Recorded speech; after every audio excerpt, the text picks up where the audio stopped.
Hello, I'm Bernard Hickey from interest.co.nz and welcome to our weekly Currencies report here with Dan Bell from HiFX. Welcome back, Dan. Thank you, Bernard. For the year, we haven't spoken to you since before Christmas. Indeed. There's been a lot happening and we're back into it with a roar as we look for some numbers out of the US, some action from central banks. But in the last 3 to 4 weeks, there has been quite a significant shift in sentiment in the markets and action around Europe with the long-term refinancing operation just before Christmas. Why do markets like it? Why are they feeling better about the world? Yeah, so you're dead right. I mean, we've literally gotten back into the new year and everyone has come back a lot happier. So it must have been a good Christmas for lots of people.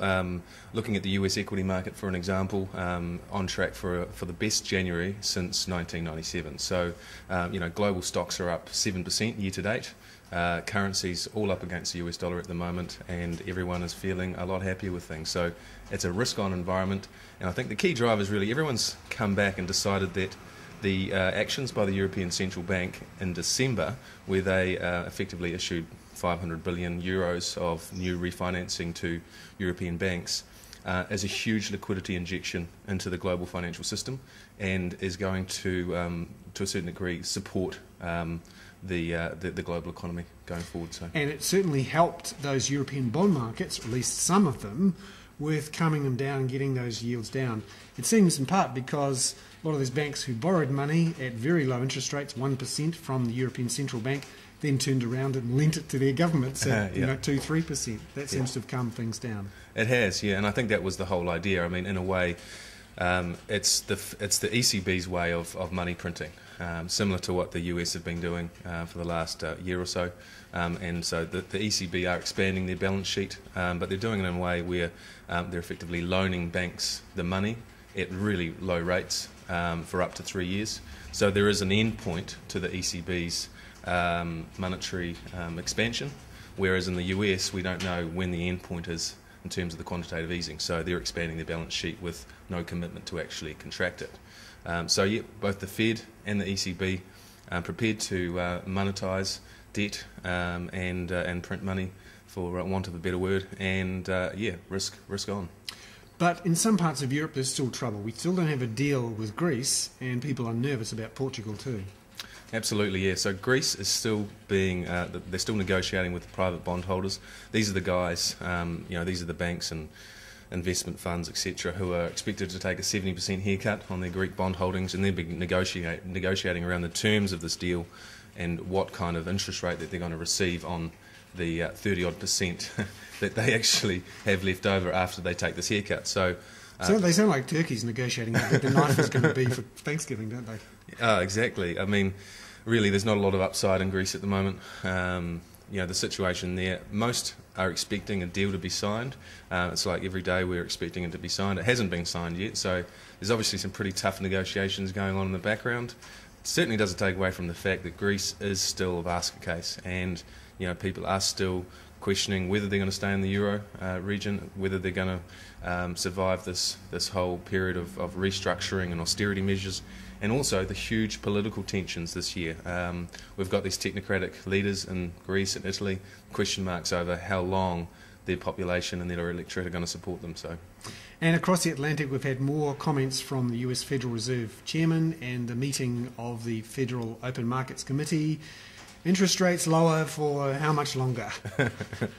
Yep. The Fed was out last week with their FOMC statement in the press conference, and Ben Bernanke effectively extending this period of low interest rates. So they're prepared to extend it through to the end of 2014. Previously, they'd stated that the zero bound rates would be in place until the middle of 2013. So. Again, just more monetary stimulus to feed the risk-on frenzy that we've been seeing. So the US dollar has been under pressure since that statement, but had already been under pressure for the first few weeks of the year. And people are even talking about another round of quantitative easing or money printing from the United States again. That's right. Yeah, I mean the US economy in the fourth quarter of 2011 grew at around 2.9% on an annualised basis. Yet this concept of quantitative easing is still on the table. So you look at that, and I suppose what the market is looking at is saying, well, the US economy isn't actually that bad. Yes, there's still got some issues to get through.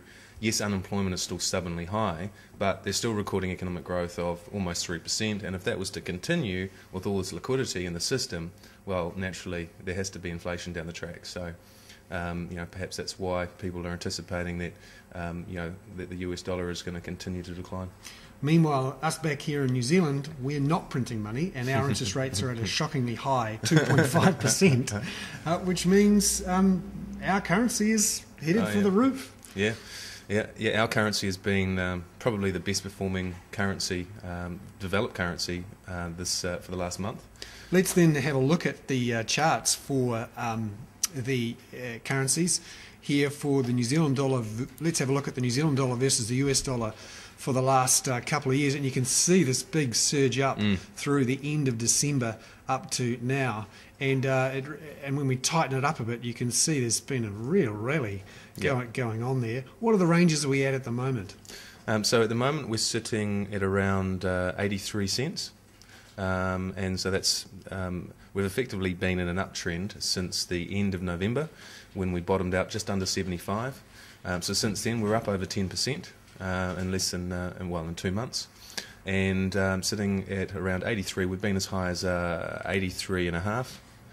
For now we see support at 82, and it looks like we've got potential upside to 85. So that's kind of the technical range that people are starting to talk about in the Kiwi US. And for the Australian, against the Australian dollar, even some strength there.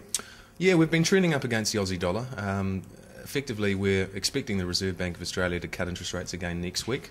They meet on Tuesday, and potentially cut again this year. So the Kiwi-Aussie exchange rate has been pushing up on those interest rate on that interest rate outlook, and also a softer Aussie economy. So overall, we're still at historically low levels against the Australian dollar. The average over the last 10 years is still closer to 84, 85 cents. So, and when you can see that here in the context of going back 5 years on our chart here. Yeah, it's really come off in the last 3 or 4 years. Our economy's underperformed versus Australia, and even though we're up in the last couple of months, it's still pretty strong. Now, looking against the euro, different story. We're looking at record highs, aren't we?